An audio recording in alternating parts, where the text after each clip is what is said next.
Bonjour,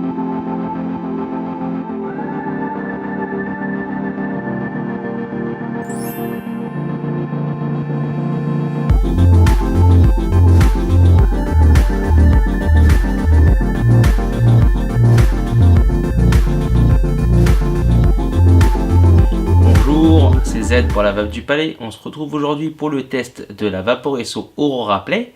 C'est un appareil en format de briquet, celui du Zippo. Sans attendre, commençons par l'unboxing. Découvrons maintenant le contenu de la boîte. Ça va contenir l'appareil, bien entendu. Là, je vous en ai mis deux, mais il n'y en aura qu'un seul qui sera livré avec. Vous aurez aussi le câble micro USB, un deuxième pod, ce qui est toujours bienvenu, puisque l'appareil va arriver avec un pod déjà installé. Vous aurez ainsi également le manuel d'utilisation de l'Aurora Play. À l'intérieur de cette petite enveloppe, vous aurez la carte de garantie, ainsi que des conseils d'utilisation basiques de la part de Vaporesso. Alors au niveau de l'appareil, vous aurez à l'avant le nom Vaporesso avec le nom du modèle qui s'appelle Aurora Play. À l'arrière, le logo Vaporesso. À sa base, des trous de dégazage en cas de souci. Sur la tranche, un bouton ainsi que la présence d'une LED et le port micro USB. Vous aurez au centre, à ce niveau-là, une fenêtre pour voir directement le niveau liquide, ce qui est très appréciable. L'appareil s'ouvre comme un Zippo, comme ceci. Le pod, c'est celui-ci. Vous aurez au niveau du pod de connexion électron qui feront connexion avec celles qui sont présentes à l'intérieur de l'appareil qui sont sur ressort. Afin de remplir le liquide dans le pod, c'est le système press to fill. On vient appuyer à ce niveau-là et ensuite on remplit avec la bouteille. Je vous l'ai fait ici avec la tournevis, on le verra tout à l'heure avec le liquide en question. Il n'y a pas de fuite, les seules fuites qu'on peut avoir c'est quand on remplit trop le pod ou alors lorsqu'on n'appuie pas suffisamment, et dans ce cas-là, on n'enclenche pas l'ouverture du clapet qui est monté sur ressort au niveau du pod. Pour l'occasion, je vous ai ramené un briquet Zippo pour comparer au niveau de la taille. Vous voyez que le briquet Zippo est quand même plus petit, peut-être 2 fois plus petit en termes de volume. Au niveau de l'Aurora Play, eh bien l'ouverture se fait de la même manière avec ce clapet là.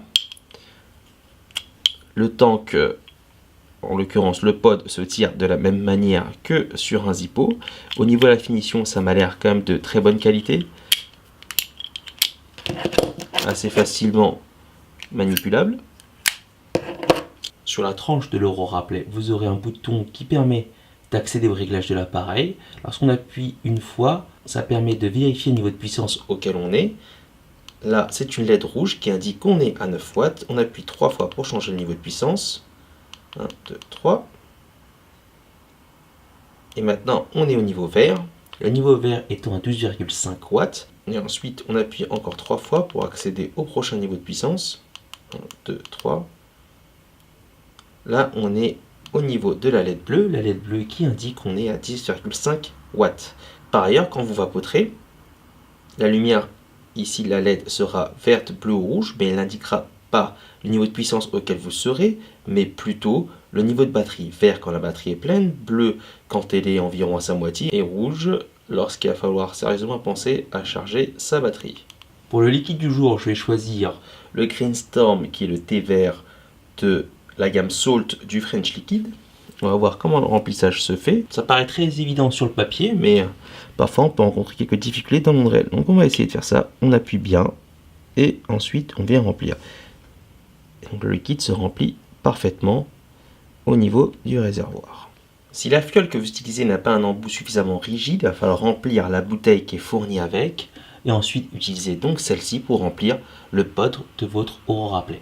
Maintenant qu'on a rempli le pod de l'Aurora Play, il ne nous reste plus qu'à vapoter dessus.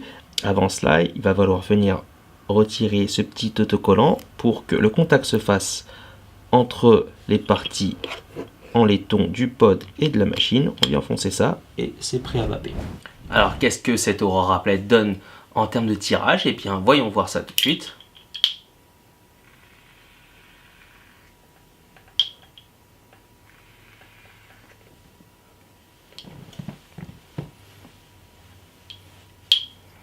Alors là, je suis sur le réglage à 9 watts.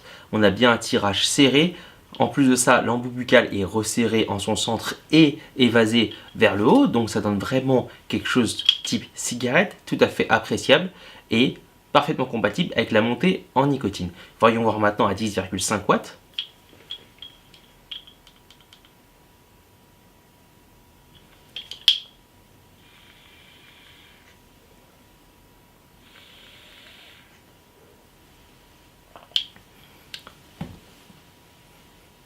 Alors la vape est un peu plus chaude, un peu plus facile, ce qui était attendu. On va monter à 12,5 watts la puissance maximale pour voir ce qu'il en est.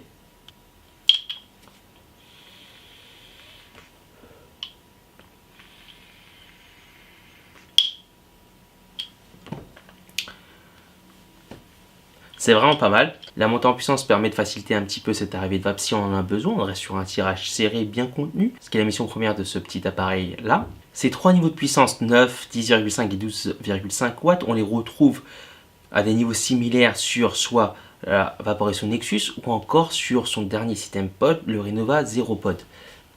On pourrait croire qu'il s'agit du même chipset et apparemment sur le papier il s'agit de l'Omniboard également.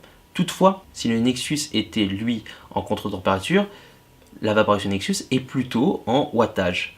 Alors j'ai pas eu de réponse claire de la part de Vaporesso qui avait du mal à répondre sur ce point là, donc j'ai fait le test moi-même. J'ai vidé donc totalement un pod entier, j'ai continué à vapoter dessus pour voir s'il y avait un dry heat. Si effectivement il y a dry heat, on est sur du wattage variable. Si on est sur du contre-température, la caractéristique c'est que ça arrête de vapoter. Résultat, j'ai grillé tout de suite le pod. Donc on est sur du wattage variable. Autrement dit, la fenêtre qui sera ici au centre sera bien pratique pour vérifier le niveau de liquide. Ne le laissez jamais descendre à 0, sinon vous allez griller immédiatement votre pod. Alors oui, bien sûr, j'aurais préféré une technologie en contrôle de température qui aurait été plus adéquate, surtout sur un système à pod. Pour autant, le reste est plutôt bien fait, c'est-à-dire qu'on a un vrai tirage serré, 3 niveaux de puissance, une lisibilité très nette pour le niveau de liquide, une compacité appréciable au niveau de l'appareil, le tout allié à une belle finition, surtout sur cet appareil-là. L'Aurora Play est disponible en 4 coloris. Au rayon des points forts, comme je vous l'ai déjà dit, qualité de finition, compacité de l'appareil, mais aussi tirage très précis, monté en nicotine sans souci. À côté de ça, effectivement, quand il est ouvert, et ben, ça peut un peu gêner pour la prise en main. Là, sur ma main gauche, par exemple, ça me gêne un petit peu au niveau du clapet. Ça, clairement, pour moi, c'est son plus gros point fort et son plus gros point faible, le design.